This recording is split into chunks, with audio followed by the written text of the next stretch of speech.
Revolution spreads.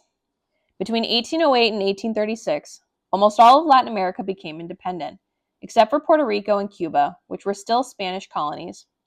The revolutions in Latin America were partly inspired by new ideas in Europe and the Americas about government and individual rights, which came from the Enlightenment.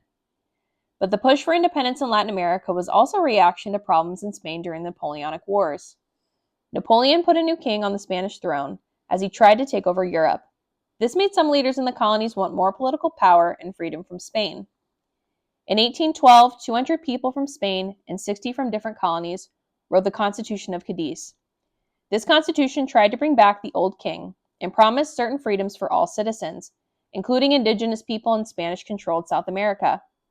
When the constitution quickly failed, it encouraged some colonial leaders to fight for independence. Like the rebels in the 13 American colonies, who thought of themselves as English and wanted their rights as Englishmen, Latin American revolutionaries saw themselves as Spanish and believed that they deserved the protections of the Spanish crown. Each Latin American country had its own unique journey to independence. The progress was slow and uneven, but sometimes their histories overlapped. After the Constitution of Cadiz fell apart in 1814, some colonies like Venezuela and Argentina declared independence, leading to a decade of battles between different groups. These groups included Spanish Criollos, enslaved and free black communities, and indigenous groups who fought on both the Spanish side and the rebel side. Independence leaders promised to create a society without slavery.